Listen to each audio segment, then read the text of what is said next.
బులెటిన్లో breaking news చూస్తున్నాం. 5 రోజులుగా శంషాబాద్ ఎయిర్పోర్ట్ సమీపంలో ప్రజలని తిప్పలు పెట్టిన చిరుత ఎట్టకేలకు చిక్కింది. దీంతో ఆపరేషన్ చిరుత విజయవంతమైంది. గొల్లపల్లి పరిసర ప్రాంతాల్లో చిరుత బోన్లో చిక్కింది. పట్టుబడిన చిరుతను జూకు తరలించేందుకు అధికారులైతే ఏర్పాట్లు చేస్తున్నారు. ఆపరేషన్ చిరుతను అటవీ సంరక్షణ ప్రధాన అధికారి ఆర్ఎం డోబ్రియల్ పర్యవేక్షించారు.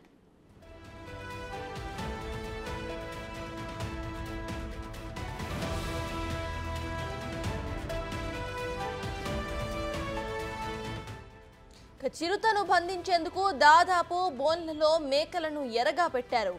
చిరుత జాడను గుర్తించేందుకు దాదాపు 25 ట్రాప్ కెమెరాస్ ను ఏర్పాటు చేశారు. ఇప్పుడు చిరుత చిక్కడంతో బిక్కుబిక్కుమంటూ గడిపిన ప్రజలు ఊపిరి పీల్చుకున్నారు.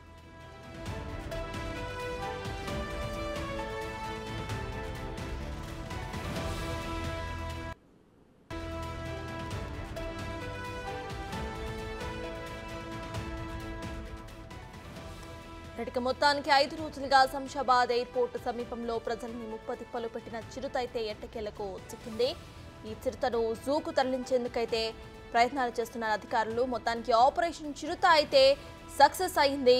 5 రోజుల తర్వాత అక్కడ బోన్లో అయితే చిరుత చిక్కింది. మొత్తం 25 బోన్లను అధికారులు ఏర్పాట్లు చేశారు. మొత్తం అన్ని బోన్లలో కూడా మేకలను అక్కడ ఎరగా పెట్టి చిరుత కోసం అయితే బోన్లను ఏర్పాటు చేశారు. 5 రోజుల తర్వాత అధికారులు ఏర్పాటు చేసిన ఈ బోన్లలో అయితే చిరుత చిక్కింది. మొత్తం 25 ట్రాప్ కెమెరాస్తో అక్కడ పరిసరాలను కూడా చిరుత సంచారాన్ని అటు అధికారులు గమనిస్తూనే ఉన్నారు.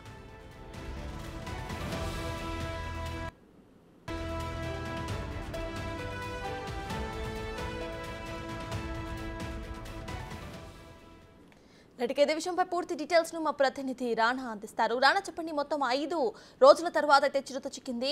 అక్కడ అధికారులు ఏమంటున్నారు, ప్రజలు ఏమంటున్నారు?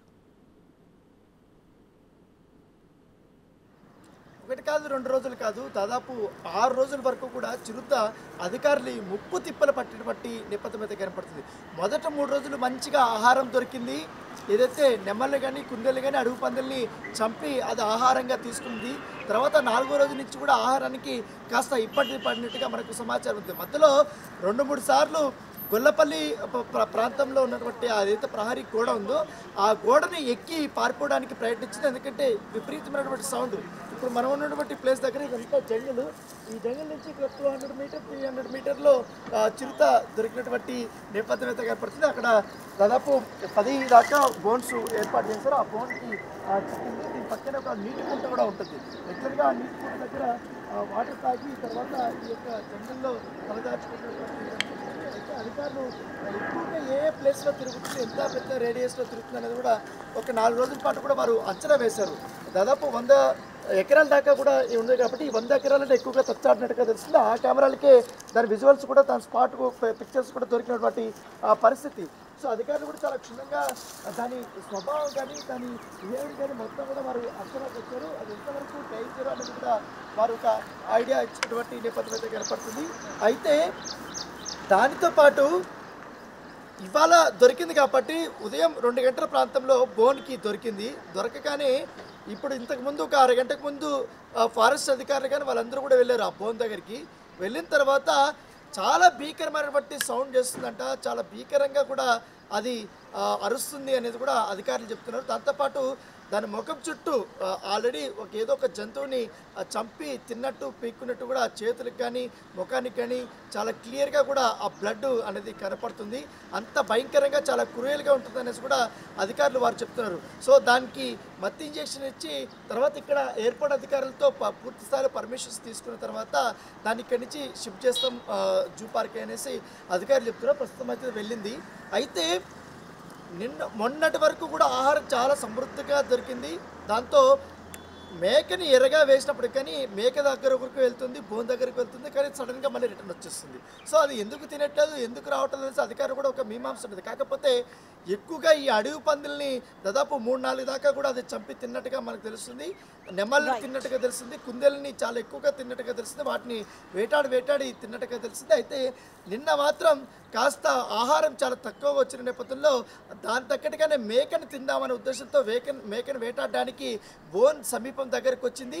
సడన్గా మేక సమీపంకి వచ్చే కుదిరికి బోన్లోకి వెళ్ళి ఆ చిక్కుకునే పరిస్థితి కట్టింది. అప్పటి నుంచి కూడా చాలా భీకరమైనటువంటి అరుపులతో ఆ ప్రాంతం అంతా కూడా హోరెత్తించినట్టుగా తెలిసింది. సిఐఎస్ఎఫ్ అధికారులు అక్కడికి వచ్చారు. వచ్చిన తర్వాత చూసిన తర్వాత బోన్ చిక్కిందనేసి, బోన్లో చిరుత చిక్కిందనేసి వెంటనే కూడా ఫారెస్ట్ అధికారులకి వారు చెప్పడం జరిగింది. దానికి సంబంధించిన విజువల్స్ అంతా కూడా ఇప్పుడే మరి కాసేపట్లో వారు తీసుకెళ్తున్నారు. ఎందుకంటే ట్రాప్ కెమెరాలకు సంబంధించిన డేటా అంతా కూడా తీసుకెళ్ళి వారు ఏ సమయంలో దొరికింది, ఎలా దొరికింది అన్నది కూడా ఆ వీడియోనంతా కూడా వాళ్ళు చూసి పైగా రిలీజ్ చేయబోతున్నట్టుగా మనకు సమాచారం.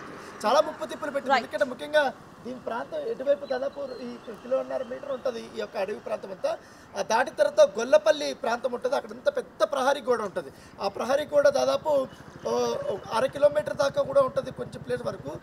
ఆ ప్రహరీ కూడా చుట్టూ కూడా 100 గ్రామాల వరకు అటు స్ట్రైట్ వరకు ఉంటాయి. సో అక్కడంతా పచ్చని పొలాలు కానీ, గులాబీ తోటలు కానీ, ఈ మామిడి తోటలు కానీ, ఇవన్నీ కూడా గోదాములు కానీ, రియల్ ఎస్టేట్కి సంబంధించిన వెంచర్స్ కానీ ఇవన్నీ కూడా చాలా పెద్ద ఎత్తున కూడా వేశారు. సో ఆ ప్రాంతం వాళ్ళు నిన్నటి వరకు చాలా భయం గుప్పెట్లో పెట్టుకుని చాలా భయంగా ఉన్నారు. కానీ ఇవాళ చిరుత దొరికిందని చెప్తూ వాళ్ళు చాలా సంతోషం వ్యక్తం చేస్తున్నారు sir. Right, thank you Rana. For more videos like this, subscribe Big TV channel.